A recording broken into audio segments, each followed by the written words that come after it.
ಅಪ್ಪಾಜಿ, ಇವತ್ತು ಯುವಜನ ಮೇಳದ ವತಿಯಿಂದ ಅಂಗವೈಕಲ ಮಕ್ಕಳ ಸಹಾಯಾರ್ಥವಾಗಿ ಒಂದು ನಾಟಕ ಇದೆಯಪ್ಪ. ಹಾಗಾಗಿ ನಾನಿವತ್ತು ನಾಟಕಕ್ಕೆ ಹೋಗ್ತಾ ಇದ್ದೀನಿ. ನೀನು ಅಡುಗೆ ಒಳಗೆ ರೆಡಿ ಮಾಡಿಟ್ಟಿದ್ದೀನಿ, ಊಟ ಮಾಡಿ ನನ್ನ ದಾರಿ ಕಾಯ್ದೆ ಮಲಗಿಬಿಡು, ಆಯ್ತಾ? ಸಂದೇಶ ಹೇಳಪ್ಪ. ಎಷ್ಟೊಂದು ಕಷ್ಟಪಡ್ತಿದ್ಯೋ ನೀನು ನನ್ನ ಸಲುವಾಗಿ, ಮನೆ ಸಲುವಾಗಿ. ನಿನ್ನ ಈ ವಯಸ್ಸು ನೋಡಿದ್ರೆ ಹಾಯಾಗಿ ಮನೆಯಲ್ಲಿ ಓಡಾಡ್ಕೊಂಡು ಬಿರುವಂತ ವಯಸ್ಸು ನಿಂದು. ಅಂಥದ್ರಲ್ಲಿ ಈ ಮನೆಯ ಪೂರ್ತಿ ಜವಾಬ್ದಾರಿ ತೆಗೆದುಕೊಂಡು ಜೊತೆಗೆ ನನ್ನ ಆರೋಗ್ಯ ಜವಾಬ್ದಾರಿಯನ್ನು ಹೊತ್ಕೊಂಡು ನೀನು ಪಡುತ್ತಿರುವಂತ ಕಷ್ಟ ನೋಡಿದ್ರೆ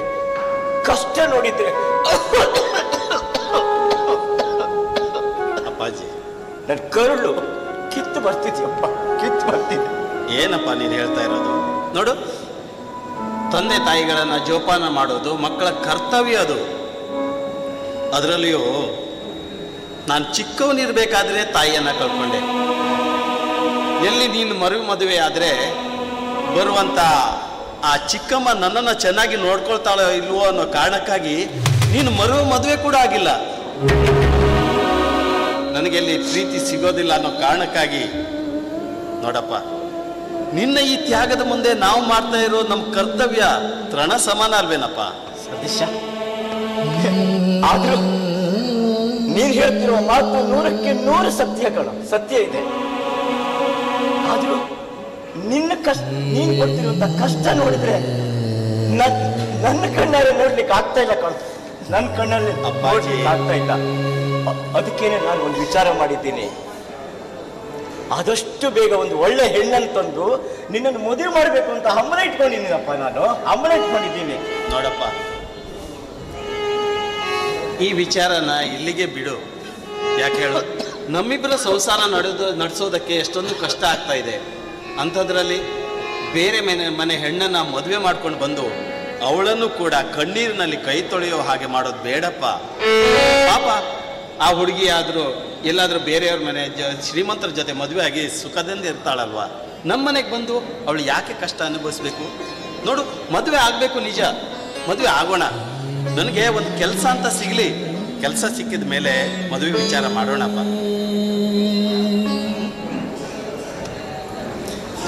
ನೀನು ಸ್ವಲ್ಪ ಆರಾಮ ತೆಗೆದುಕೋ, ನನಗೆ ಟೈಮ್ ಆಗ್ತಾ ಇದೆ.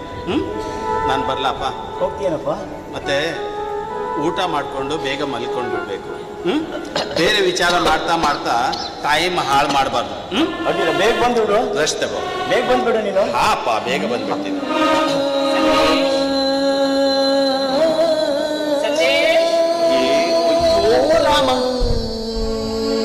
ಅಪ್ಪಾಜಿ, ಅಪ್ಪಾಜಿ, ಆ ಕೂಸುಮದಿ ಬಂದ್ಲು ಅಂತ ಕಾಣುತ್ತೆ.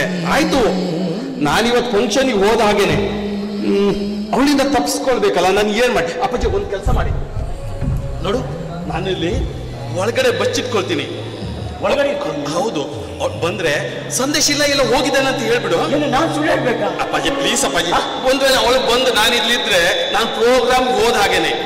ಪ್ಲೀಸಪ್ಪ, ನಾನು ಒಳಗಡೆ ಇರ್ತೀನಿ, ಅವಳ ಹತ್ರ ಇಲ್ಲ ಅಂತ ಹೇಳ್ಬಿಡು. ಸಂದೇಶ್ ಮಾವ, ಸಂದೇಶ್ ಎಲ್ಲಿ ಮಾವ? ಸಂದೇಶ ಮೇಘ, ಆ ಸಂದೇಶ ಮನೇಲಿ ಇಲ್ಲ. ಅವನು ಎಲ್ಲಿ ಹೋಗಿದ್ದಾನೋ ಗೊತ್ತಿಲ್ಲ, ಇನ್ನೂ ಮನೆಗೆ ಬಂದಿಲ್ಲ ಅವನು. ಸಂದೇಶ್ ಹುಡುಗ ಮಾಡ್ತೀನಿ, ಚೆನ್ನಾಗಿ ಮಾಡ್ತೀನಿ. ಬಾ, ಎಲ್ಲಿ ಅಡಿಗೆ ಕೊಳ್ತೀಯಾ? ಅಯ್ಯೋ ಬಿಡು ಅನ್ನೋ ತನಕ ನಾನು ಬಿಡೋದಿಲ್ಲ ನೋಡು. ಬಿಡೆ, ಕಿವಿ ನೋಯ್ತಾ ಇದೆ ಬಿಡೆ. ಯಾಕೆ ನನಗೆ ಮೋಸ ಮಾಡ್ತೀಯಾ? ಅಯ್ಯೋ ಏನೇ ಕೂಸು ಮರಿ ನೀನು, ನನ್ಗೆ ಎಷ್ಟೊಂದು ನೋವಾಯ್ತು ಗೊತ್ತಾ ಮಾವ. ಕೂಸು ಮರಿ ಅಂತ ಹೇಳ್ತಾನಲ್ಲ ಮಾವ. ಏನ್ರೋ ಇದು, ಏನ್ರೋ ನೀನು ಅವಳನ್ನು ನೋಡಿದ್ರೆ ತುಂಟಾಟ ಮಾಡ್ತಾ ಇದ್ದೀರಿ ನೀವು. ಮದುವೆಗೆ ವಯಸ್ಸಿಗೆ ಬಂದವರು ಆದ್ರೂ ತುಂಟಾಟ ಮಾಡೋದು ಬಿಡ್ಲಿಲ್ಲ ನಾವು. ಅಲ್ಲಪ್ಪ, ನೀನು ಕರೆಕ್ಟ್ ಆಗಿ ಹೇಳಿದೆ. ಇವಳಿಗೆ ಏನಾದ್ರೂ ಇಷ್ಟೊತ್ತಿಗೆ ಮದುವೆ ಮಾಡಿದ್ರೆ 2 ಮಕ್ಕಳು ತಾಯಿ ಆಗ್ತಿದ್ಲು. ಇನ್ನೂ ಈ ತುಂಟಾಟದ ಬುದ್ಧಿನೇ ಬಿಟ್ಟಿಲ್ಲ. ಒಂದ್ ಕೆಲಸ ಮಾಡ್ತೀನಿ, ಅವಳ ಅಣ್ಣ ಅಭಿಜಿತ್ನಿಗೆ ಹೇಳ್ತೀನಿ, ಯಾವ್ದಾದ್ರು ಒಂದು ಕುರಿ ತಂದು ಕಟ್ಬಿಡು ಅಂತ. ದಾರಿಗೆ ಬರ್ತೀಯಲ್ಲ, ನಾನು ನೋಡ್ತೀನಿ. ನಾನು ನಂಬಿದಂತಹ ಕುರಿನೇ ನನಗೆ ಕಟ್ಲಿಕ್ಕೆ ಆಗ್ತಾ ಇಲ್ಲ. ಹಾಗಿರ್ಬೇಕಾದ್ರೆ ನೀನು ಹೇಗೆ ಕಟ್ತೀಯಪ್ಪ ಕುರಿನ? ಓಹೋ, ಅಂದ್ರೆ ನೀನ್ ಯಾವ್ದೇ ಕುರಿನ ಇಷ್ಟಪಡ್ತಾ ಇದೀಯಾ? ಹಣೆ ಬರವೇ ಅಲ್ವೇ, ನಿನ್ನಂತ ಗಂಡು ಬೀರನ ಅದು ಹೇಗೆ ಮದುವೆ ಒಪ್ಕೊಳ್ತಾರೆ ಅವರು? ಒಳ್ಳೆ ಇದ್ರೆ ನಾನು ಬಿಡ್ಬೇಕಲ್ಲ, ಮತ್ತು ನಾನು ಒಪ್ಪಿಸ್ಕೊಳ್ಳೋ ಹಾಗೇ ಮಾಡಿಬಿಡ್ತೀನಿ ನೋಡು. ಆಯ್ತಮ್ಮ, ನೀನು ಏನ್ ಬೇಕಾದ್ರೂ ಮಾಡ್ತೀಯ. ನೀನು ಒಪ್ಪಿಸ್ಕೋ, ಮದುವೆ ಹಾಗೂ ಏನ್ ಬೇಕಾದ್ರೂ ಮಾಡು. ಸದ್ಯ ನಾನು ಪ್ರೋಗ್ರಾಮಿಗೆ ಹೋಗ್ಬೇಕು, ನನಗೆ ದಾರಿ ಬಿಟ್ಕೊಡ್ತೀಯಾ? ಪ್ರೋಗ್ರಾಮ? ಯಾವ ಪ್ರೋಗ್ರಾಮು, ಎಲ್ಲಿ, ಏನು? ಶಿವರಾಮ, ಇದು ಮತ್ತೆ ಬೇರೆ ಹೇಳ್ಬೇಕಾ? ಇವತ್ತು ಯೋಜನೆ ಬೆಳೆದ ಕಾರ್ಯಕ್ರಮ ಇದೆಯಲ್ಲ, ಆ ಪ್ರೋಗ್ರಾಮಿಗೆ ನಾನು ಹೋಗ್ಬೇಕು. ಓಹೋ, ಅಣ್ಣ ಹೇಳ್ತಿದ್ದ ಇವತ್ತು ಯುವಜನ ಮೇಳದ ಪ್ರೋಗ್ರಾಮ್ ಇದೆ ಅಂತ. ಲೈಲಾ ಮಜನು ಡ್ರಾಮಾ ಅಂತೆ. ನೀನು ಲೈಲಾ, ಸುನೀತಾ ಎನ್ನುವಳು ಮಜನು ಅಂತ ಅಲ್ಲ? ನಾನು ಮಜನು, ಅವಳು ಲೈಲಾ. ಹಾಗಾಗಿ ಆ ಪ್ರೋಗ್ರಾಮಿಗೆ ತುಂಬ ಚೆನ್ನಾಗಿ ಪ್ರಾಕ್ಟೀಸ್ ಮಾಡಿಕೊಂಡು ಹೋಗ್ತಾ ಇದ್ದೀಯ ಅಂತ ಇತ್ತು. ನಾನು ಮಾತ್ರ ಖಂಡಿತ ಆ ಪ್ರೋಗ್ರಾಮನ್ನು ನೋಡುವವಳೆಯ. ಅಯ್ಯೋ ತಾಯಿ, ನಿನ್ನ ಕೈ ಮುಗಿತೀನಿ. ನೀನು ಆ ಪ್ರೋಗ್ರಾಮ್ ಬರೋದು ಬೇಡ, ಆಮೇಲೆ ನನಗೆ ಗೋಳು ಹೊಯ್ಕೊಳ್ಳೋದು ಬೇಡ. ಪ್ಲೀಸ್ ಬರಬೇಡ ಕಣೆ, ನಿನ್ ಕೈ ಮುಗಿತೀನಿ. ನೀನು ಏನೇ ಹೇಳಿದ್ರು ನಾನು ಪ್ರೋಗ್ರಾಮಿಗೆ ಬಂದೇ ಬರ್ತೀನಿ. ನೀನು ಏನು ಬೇಕಾದರೂ ಹೇಳು. ಬೇಗ ನಿನ್ಗೆ ಯಾರು ಬೇಡ ಅಂತಾರೆ? ಹೋಗ್ವಿ ಅಂತೆ ನಾಳೆ ನೀನು. ಅಪ್ಪ ಆಗ್ತಾನ ಅವನು. ಏನು ಹೇಳ್ತಿದ್ದೆ ಸಂದೇಶ ನೀನು? ಅಪ್ಪ ನೀನು ಕೂಡ ಸರಿ ಸರಿ, ನೀನು ಹೋಗು, ಏನೇ ಮಾಡು. ನಾನು ಅಪ್ಪಾಜಿ ಲೇಟ್ ಆಯ್ತು, ನಾನು ಬರ್ಲಾ? ಬೇಗ ಬಂದ್ಬಿಡು ಸಂದೇಶ. ಏಯ್ ಬರ್ತೇನೆ ಕುಸುಮರಿ. ನೋಡು ಮಾವ, ಮತ್ತೆ ಕೂಸುಮರಿ ಅಂತಾನೆ. ಕೂಸುಮರಿ ಇಷ್ಟು ದಿವಸ ಹೇಳ್ತಾನೆ ಅವನು. ಇವತ್ತು ಹೇಳ್ತಾನೆ, ನಾಳೆ ಹೇಳ್ತಾನೆ, ನಾಡ್ದು ಹೇಳ್ತಾನೆ, ಇನ್ನೊಂದು ಸ್ವಲ್ಪ ದಿವಸ ಹೇಳ್ತಾನೆ. ನಾನು ಇಷ್ಟು ನಂತರ ಮದುವೆ ಆದ ನಂತರ ಹೇಳ್ತಾನ. ಅವನಿಗೆ ಕೇಳಬೇಕಲ್ಲ ಮಾವ ಸಂದೇಶ. ನಾನು ನಿನ್ನನ್ನು ಸೊಸೆಯನ್ನಾಗಿ ಮಾಡಬೇಕು ಅಂತ ಆಸೆ ಇಟ್ಕೊಂಡವನು. ಆಗಲಿ ಮಾವ, ನನ್ನ ಮನಸ್ಸಿನಲ್ಲಿಯೂ ಸಹ ಸಂದೇಶನಂತಹ ಉತ್ತಮ ಆಚಾರವಂತ, ಶೀಲವಂತ, ಮರ್ಯಾದವಂತ ಹುಡುಗನನ್ನು ನಾನು ಮದುವೆಯಾಗಿ ಅವನ ಚರಣ ದಾಸಿಯಾಗಿ ಈ ಮನೆಯ ಗೃಹಲಕ್ಷ್ಮಿಯಾಗಿ ಬರಬೇಕಂತ ಕನಸು ಕಾಣ್ತಾ ಇದ್ದೇನೆ ಮಾವ. ಕನಸು ಕುಳಿತುಕೊಳ್ಳಿ ಮಾವ. ಮಾವ ಕುಳಿತುಕೊಳ್ಳಿ ಮಾವ. ಕಾಫಿ ತಂದುಕೊಡ್ಲ ಮಾವ? ಒಂದು ಲೋಟ ಕಾಫಿ ತಂದುಕೊಡಮ್ಮ. ಆಯ್ತು ಮಾವ.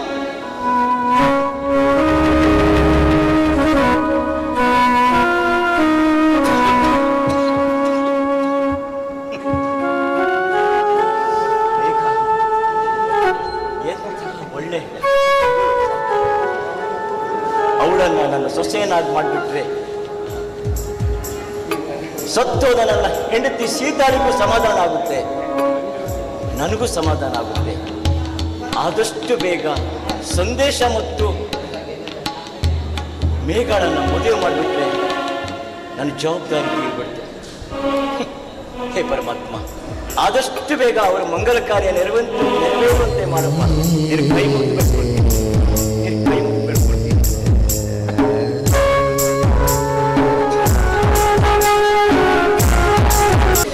ಯಾಕೆ? ನಿಮಗೆ ನಾನು ಅಭಿನಂದನೆ ತಿಳಿಸ್ಬೇಕಾಗಿತ್ತು. ಅಭಿನಂದನೆ? ಹೌದು. ಯಾಕೆ?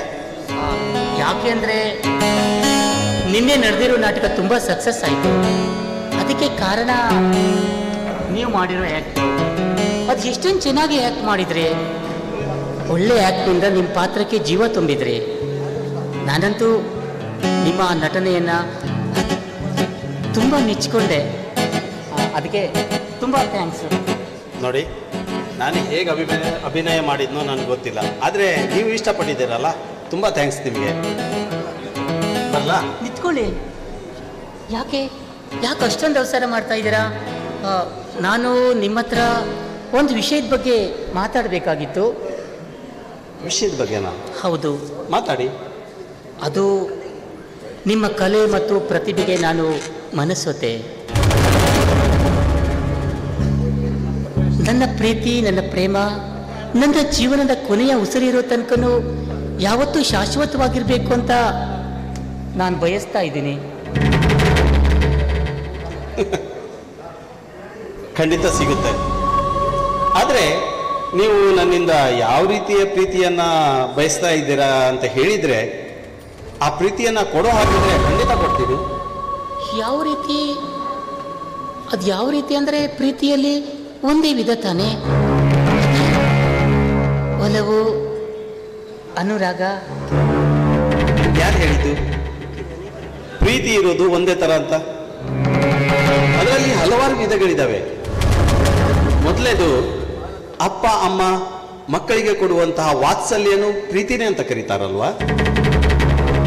ಅದೇ ಅಣ್ಣ ತಮ್ಮ ಅಕ್ಕ ತಂಗಿ ಅವರು ಮಾಡುವಂತಹ ಪ್ರೇಮಕ್ಕೂ ಪ್ರೀತಿನೇ ಅಂತ ಕರೀತಾರೆ. ಸ್ನೇಹಿತರ ನಡುವೆ ಇರುವಂತಹ ಅನುರಾಗಕ್ಕೂ ಪ್ರೀತಿನೇ ಅಂತ ಕರೀತಾರೆ. ಅದರ ಜೊತೆಯಲ್ಲಿ ಪ್ರೇಮಿಗಳಿಬ್ಬರ ನಡುವೆ ನಡೆಯುವಂತಹ ಪ್ರೀತಿಗೂ ಪ್ರೀತಿನೇ ಅಂತ ಕರೀತಾರೆ. ನೀವು ಯಾವ ಪ್ರೀತಿನ ನನ್ನಿಂದ ಬಯಸ್ತೀರಾ ಅಂತ ಗೊತ್ತಾದ್ರೆ? ಅದು ನಾನು ಬಯಸೋದು ನೀವು ಕೊನೆಯದಾಗಿ ಹೇಳಿದ್ರಲ್ಲ,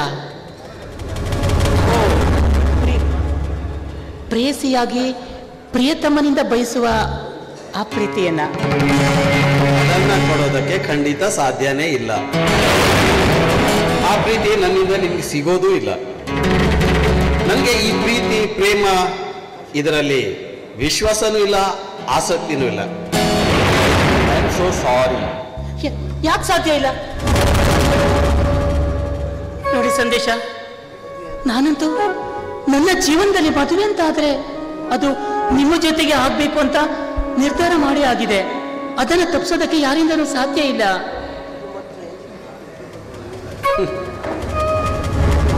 ನಿಮಗೆ ನಾನು ನೇರವಾಗಿ ಹೇಳಿದ್ರೆ ಅರ್ಥ ಆಗುತ್ತೋ ಇಲ್ಲ ಅಂತ ಗೊತ್ತಿಲ್ಲ.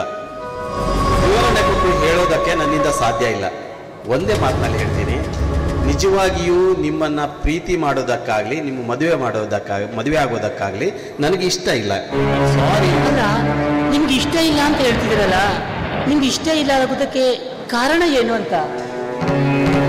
ಕಾರಣ ಕೇಳ್ತೀರಾ? ಅದಕ್ಕೆ ಮೊದಲನೇ ಕಾರಣ ನನ್ನ ಮನೆ ಪರಿಸ್ಥಿತಿ. ನಾವು ಅಪ್ಪ ಮತ್ತು ಮಗ ಒಂದು ಹೊತ್ತಿನ ಊಟಕ್ಕೂ ಕಷ್ಟಪಡ್ತಾ ಇದ್ದೀವಿ. ತುಂಬಾ ಬಡವರು ನಾವು. ಒಂದ್ ದಿವಸ ಊಟ ಇದ್ರೆ ಒಂದ್ ದಿವಸ ಉಪವಾಸ ಮಲ್ತೀವಿ. ಇಂಥದ್ರಲ್ಲಿ ನಿಮ್ಮಂತ ಹೆಣ್ಣುಮಕ್ಕಳನ್ನ ಮದುವೆ ಆಗಿ ನಮ್ಮ ಮನೆ ಕರ್ಕೊಂಡೋಗಿ ಉಪವಾಸ ಹಾಕೋದು ನನಗಿಷ್ಟ ಇಲ್ಲ. ಅದಕ್ಕಾಗಿ ಖಂಡಿತ ನಿಮ್ಮನ್ನ ಮದುವೆ ಆಗೋದಕ್ಕೆ ನನ್ನಿಂದ ಸಾಧ್ಯ ಇಲ್ಲ. ದಯವಿಟ್ಟು ಯಾವಾಗ ಒಳ್ಳೆ ವರ್ಣನ ಹುಡುಕಿ ನೀವು ಮದುವೆ ಆಗಿ ಹಾಯಾಗಿರಿ. ನೋಡಿ ಸಂದೇಶ, ನಿಮ್ಮ ಮನೆಯ ಪರಿಸ್ಥಿತಿ ಹೇಗೆ ಇರಲಿ, ಅದು ಯಾವ ರೀತಿಯೇ ಆಗಿರಲಿ, ನೀವು ಊಟ ಮಾಡ್ತೀರಲ್ಲ, ನೀವು ಊಟ ಮಾಡೋ ಊಟದಲ್ಲಿ ನನಗೆ ಒಂದು ತುತ್ತು ಕೊಡಿ. ಅದರಲ್ಲೇ ತೃಪ್ತಿ ಪಟ್ಕೊಂಡು ಜೀವನ ಪೂರ್ತಿ ನಿಮ್ಮ ಕೈ ಹಿಡಿದು ನಗನಗ್ತಾ ಬಾಳ ಸಾಕ್ತೀನಿ. ಅದನ್ನು ಬಿಟ್ಟು ನನ್ನನ್ನು ಮದುವೆ ಆಗೋದಿಲ್ಲ ಅಂತ ಮಾತ್ರ ಹೇಳ್ಬೇಡಿ. ನಿರಾಸೆ ಮಾಡಬೇಡಿ. ನೋಡಿ ಇದರ ಜೊತೆಗೆ ಇನ್ನೊಂದು ಮುಖ್ಯವಾದ ವಿಷಯ ನಿಮ್ಗೆ ಗೊತ್ತಾ? ಚೀನು, ನಮ್ಮ ತಂದೆ ಅಸ್ತಮಾ ಪೇಷೆಂಟ್. ಅವನನ್ನ ಕಾಳಜಿಯಿಂದ ನೋಡ್ಕೊಳ್ಬೇಕಾದದ್ದು ನನ್ನ ಕರ್ತವ್ಯ. ನೀವೇ ಹೇಳಿದ್ರಲ್ಲ, ನಾನು ಊಟ ಮಾಡೋದ್ರಲ್ಲಿ ಒಂದು ತುತ್ತನ್ನ ಕೊಟ್ರೆ ಸಾಕು ಅಂತ. ಇವಾಗ ನೀವೇನೋ ಹೇಳ್ಬಿಡ್ತೀರಾ, ಆದ್ರೆ ಈ ತುತ್ತನ್ನ ಉಂಡು ಒಂದು ದಿವಸ ಉಪವಾಸ ಮಲಗುವಂತ ಕಷ್ಟ ಅದನ್ನ ಅನುಭವಿಸಿದವರಿಗೆ ಮಾತ್ರ ಗೊತ್ತು. ಅನುಭವ ಇಲ್ಲದೆ ಬಾಯಲ್ಲಿ ಮಾತಾಡ್ತಾರಲ್ಲ, ಅದರ ಕಷ್ಟ ಏನು ಅಂತ ಅರ್ಥನೇ ಆಗೋದಿಲ್ಲ. ಆಮೇಲೆ ಅನುಭವಕ್ಕೆ ಬಂದಾಗ ಆ ಜೀವನ ಎಷ್ಟು ಕಷ್ಟ ಆಗುತ್ತೆ ಅಂತ ನಿಮಗೆ ಗೊತ್ತಾ? ಆಡಂಬರಕ್ಕೆ ಮದುವೆ ಆಗಿ ಏನೋ ಪ್ರೀತಿ ಪ್ರೇಮ ಅದು ಇದು ಅಂತ ಮದುವೆ ಆದ್ರೆ ಮುಂದೊಂದು ದಿನ ಕಷ್ಟ ಪಡಬೇಕಾಗುತ್ತೆ. ಅದು ಅಲ್ಲದೆ ಮದುವೆ ಆದ ನಂತರ ಹೆಣ್ಣಿನ ಪರಿಸ್ಥಿತಿ ಕೆಟ್ಟೋಗದನ್ನ ಈ ಸಮಾಜ ನೋಡಲ್ಲ. ಇಂಥ ನೀಚ ಗಂಡು ಮಕ್ಕಳು ಅಂತ ಹುಡುಗಿಯರನ್ನ ಯಾಕೆ ಮದುವೆ ಆಗ್ಬೇಕಿತ್ತು ಅಂತ ಪ್ರಶ್ನೆ ಮಾಡ್ತಾರೆ. ಅದೆಲ್ಲ ನನಗೆ ಬೇಕಾ? ನೋಡಿ, ಮೊದಲನೇದಾಗಿ ಹೇಳ್ತಾ ಇದ್ದೀನಿ, ನನಗೆ ಪ್ರೀತಿ ಪ್ರೇಮದಲ್ಲಿ ವಿಶ್ವಾಸ ಇಲ್ಲ ಅಂತ, ಆಸಕ್ತಿನೂ ಇಲ್ಲ ಅಂತ ಹೇಳಿದ್ದೀನಿ. ದಯವಿಟ್ಟು ಕ್ಷಮಿಸಿ. ನೋಡಿ, ನೀವು ಇಷ್ಟೊಂದು ಮಾತಾಡಿದ್ರಲ್ಲ, ನಿಮ್ಮ ಎಲ್ಲ ಮಾತಿಗೆ ನಾನು ತಲೆ ಬಾಗ್ತೀನಿ. ನಿಮ್ಮ ಮನೆಯಲ್ಲಿ ಯಾವ ಪರಿಸ್ಥಿತಿನೇ ಇದ್ರೂ ಕೂಡ ಅದೆಲ್ಲದಕ್ಕೂ ನಾನು ಹೊಂದ್ಕೊಂಡು ಬಾಳಿ ಬದುಕ್ತೀನಿ. ನೀವೊಂದು ನನ್ನ ಕೈ ಹಿಡಿದು ಬಾಳಿ ಬದುಕಿದ್ರೆ ನನ್ನ ಜೀವನದಲ್ಲಿ ಅದು ನರಕ ಆದರೂ ಕೂಡ ಅದೇ ನನಗೆ ಸ್ವರ್ಗ ಅಂತ ತಿಳ್ಕೊಂಡು ನಗ್ನಗ್ತ ಬದುಕನ್ನು ಸಾಗಿಸ್ತೀನಿ. ಇಲ್ಲ ಅಂತ ಹೇಳ್ಬೇಡಿ. ಅಲ್ಲ ರೀ, ಇಂಥ ಕಷ್ಟದ ಜೀವನ ಯಾಕೆ ಬೇಕು ನಿಮಗೆ? ನಿಮ್ಮ ಈ ರೂಪ ನೋಡಿದ್ರೆ ಕೋಟ್ಯಾಧೀಶ ವರ ನಿಮ್ಗೆ ಸಿಕ್ಕೇ ಸಿಗ್ತಾನೆ. ಬೇಡ ಸಂದೇಶ, ನನಗೆ ಆಸ್ತಿ ಅಂತಸ್ತು ಐಶ್ವರ್ಯ ಯಾವುದು ಬೇಡ. ನಿಮ್ಮ ಪ್ರೀತಿಯನ್ನು ಸಿಕ್ಕಿದ್ರೆ ಅದು ಶಾಶ್ವತ ಆಗಿದ್ರೆ ನನ್ನ ಬದುಕಿನಲ್ಲಿ ಅದೆಷ್ಟೇ ಕಷ್ಟ ನಷ್ಟಗಳೇ ಬಂದರೂ ಕೂಡ ನಾನು ಎಲ್ಲವನ್ನ ಧೈರ್ಯವಾಗಿ ಎದುರಿಸ್ತೀನಿ. ದಯವಿಟ್ಟು ನನಗೆ ನಿಮ್ಮ ಸತಿಯ ಸ್ಥಾನವನ್ನು ಕೊಡಿ, ನಿಮ್ಮ ಪ್ರೀತಿಯನ್ನು ಕೇಳ್ಕೊಳ್ತೀನಿ.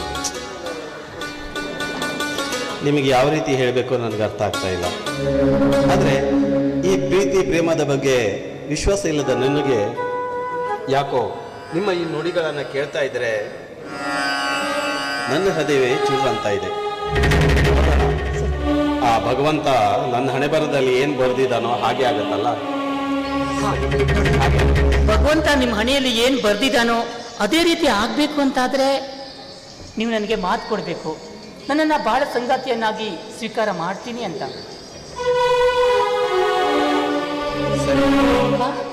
ಸಂದೇಶ, ಸೂರ್ಯ ಚಂದ್ರರ ಸಾಕ್ಷಿಯಾಗಿಯೂ ನಿನ್ನನ್ನು ಖಂಡಿತ ಮದುವೆ ಆಗ್ತೀನಿ. ಆದರೆ ನನ್ನ ಅಪ್ಪಾಜಿ ಒಪ್ಕೊಂಡ ಮೇಲೇನೆ.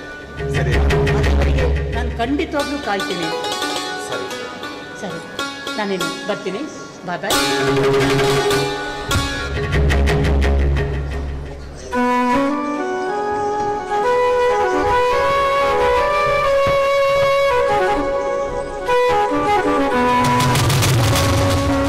ಯಾಕೆ ಇವಳು ನನ್ನ ಮನಸ್ಸನ್ನೇ ಅಲ್ಲೋಲ ಕಲ್ಲೋಲ ಮಾಡಿದ್ಲು?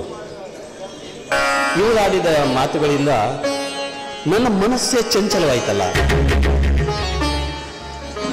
ಪ್ರೀತಿ ಬೇಡ ಪ್ರೇಮ ಬೇಡ ಅಂತ ದೂರ ಇದ್ದ ನನಗೆ ಯಾಕೆ ಅವಳ ಹೃದಯ ನನ್ನ ಹೃದಯಕ್ಕೆ ಆಕರ್ಷಿತವಾಗಿ ಇಲ್ಲ. ಇವಳು ಒಳ್ಳೆ ಗುಣದವಳೆ ಆಗಿರಬೇಕು. ಹಾಗಾಗಿ ಈ ಹೃದಯ ಅವಳ ಜೊತೆ ಮದುವೆ ಆಗುವುದಕ್ಕೆ ಒಪ್ಪಿಗೆ ಕೊಟ್ಟಿರಬೇಕು. ಇಂಥವಳನ್ನ ಭಾಳ ಸಂಗಾತಿಯನ್ನಾಗಿ ಮಾಡಿಕೊಂಡ್ರೆ ಸಹಿತ ನನ್ನ ಜೀವನ ಕೂಡ ಚೆನ್ನಾಗಿಯೇ ಇರಬಹುದಲ್ಲ. ನನ್ನ ಕಷ್ಟ ಸುಖಗಳನ್ನ ಎಲ್ಲ ಹಂಚ್ಕೊಂಡಿದ್ದೀನಿ. ನನ್ನ ಕಷ್ಟಕ್ಕೆಲ್ಲ ಸ್ಪಂದಿಸ್ತೀನಿ ಅಂತ ಮಾತು ಕೊಟ್ಟಿದ್ದಾಳೆ. ಇಂಥ ಸುಂದರವಾದಂಥ ಹೆಣ್ಣುಮಕ್ಕಳು ಹೀಗೆ ಬಡವರನ್ನು ವರಿಸೋದು ತುಂಬ ಕಷ್ಟ. ಅದು ಇವಳು ವರ್ದಿದ್ದಾಳೆ ಅಂತ ಹೇಳಿದರೆ ಇವಳು ಒಳ್ಳೆಯವಳೇ ಆಗಿರಬೇಕು.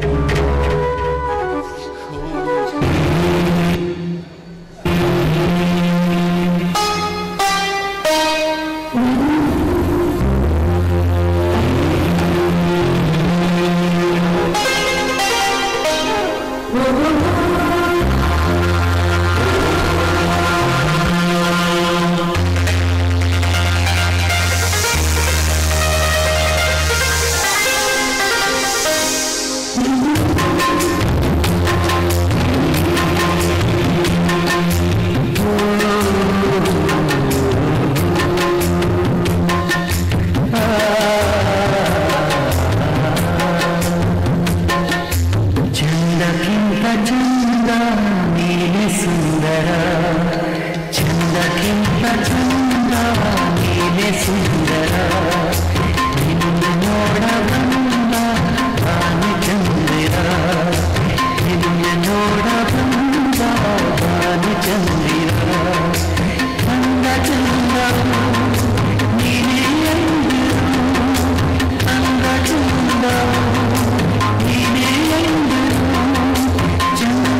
ಕನಸಾದರೂ ನನಸಿನಕ್ಕಿಂತ ಮಿಗಿಲಾಗಿದೆ. ಇಲ್ಲ, ಸುನೀತಾಳೆರೇ ನನ್ನ ಬಾಳಿನ ಭಾಗ್ಯ ಜ್ಯೋತಿ. ಅವಳನ್ನು ವರಿಸ್ಕೊಳ್ಳೋದೇ ನನ್ನ ಪುಣ್ಯ.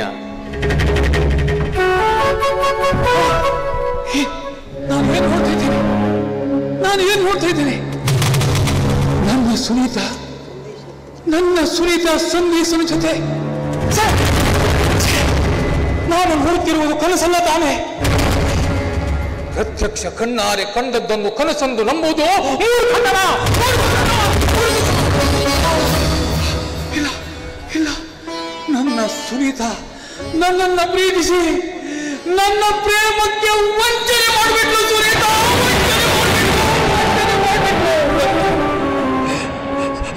ನಿನ್ನನ್ನೇ ಪ್ರೀತಿಸ್ತೇನಂತ ಹೇಳ್ತಾ ನನ್ನ ಆಶಾ ಸೌಧವನ್ನೇ ನೆಲಸಮ ಮಾಡಿಬಿಟ್ಲು. ಸುನೀತಾ ಇಲ್ಲ, ಪ್ರತ್ಯಕ್ಷ ಕಂಡರು ಪ್ರಮಾಣಿಸಿ ನೋಡುವಂತ ಹಿರಿಯರು ಹೇಳ್ತಾರೆ. ಏನಾಗಲಿ, ಸುನೀತನ ಒಂದು ಬಾರಿ ಅವಳ ಜೊತೆ ಮಾತಾಡ್ಬೇಕು. ಹೋಗ್ತೀನಿ, ಮಾತಾಡ್ತೀನಿ.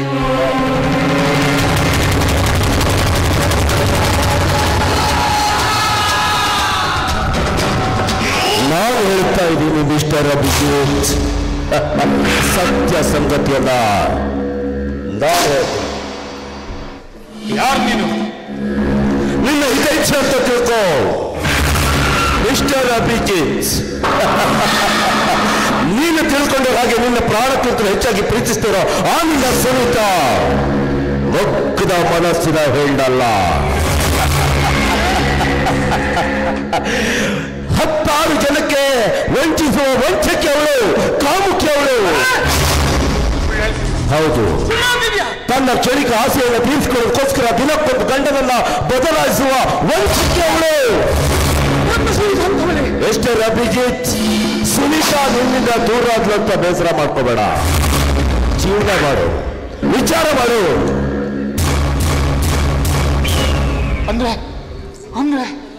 ಅಂದ್ರೆ ನೀನು ಹೇಳ್ತಿರೋದು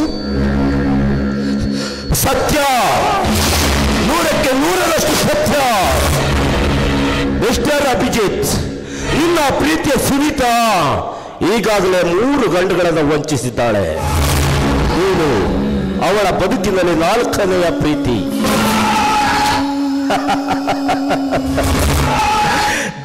ತನ್ನ ಬದುಕಿಗಾಗಿ, ತನ್ನ ಕಾಮ ಸುಖಕ್ಕೋಸ್ಕರ ದಿನಕ್ಕೊಂದು ಗಂಡನ ಬದಲಾಯಿಸಿಕೊಳ್ಳುವಂತಹ ರಾಕ್ಷಸವಳು ಕಣೋ. ಒಂದು ವೇಳೆ ನೀನು ಅವಳನ್ನು ಮದುವೆಯಾಗಿದ್ದಾದ್ರ ನಿನ್ನ ಜೀವನ ಇಡೀ ಕೊರಗಬೇಕಾಗಿತ್ತು ನೀರಿನ ಕಡಲಲ್ಲಿ.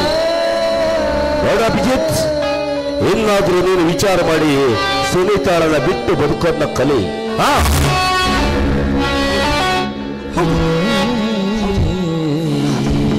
ಅವಳನ್ನು ಮರಿಬೇಕು. ನನ್ನ ಪ್ರೀತಿ ವಂಚನೆ ಮಾಡಿದ ಆ ಪಾಪಿಯನ್ನು ನಾನು ಮರಿಲೇಬೇಕು. ಪ್ರಾಣಕ್ಕಿಂತ ಹೆಚ್ಚಾಗಿ ಪ್ರೀತಿಸುತ್ತಿದ್ದ ಸುನೀತಾ ನನಗೆ ಈ ರೀತಿ ದ್ರೋಹ ಮಾಡಿದರೆ, ಪ್ರೇಮ ವಂಚನೆಯಾದರೆ, ಇಲ್ಲ, ಯಾರನ್ನು ನಂಬಬಾರದು. ನೀವು ಹೇಳುವುದು ಸರಿಯಾಗಿದೆ. ನೀವು ಬಂದು ನನಗೆ ಜ್ಞಾನೋದಯವನ್ನು ನೀಡಿದರು. ಈ ನಿಮ್ಮ ಉಪಕಾರನ ನಾನು ಯಾವತ್ತೂ ಮರೆಯೋದಿಲ್ಲ. ಹೌದು, ನಾನು ಸುನೀತಾಳನ್ನು ಮರೆಯಬೇಕು. ನಾನು ವಂಚನೆಯನ್ನು ಮರೆಯಬೇಕು. ಆಚಾರಗಳನ್ನು ಮರೆಯಬೇಕು.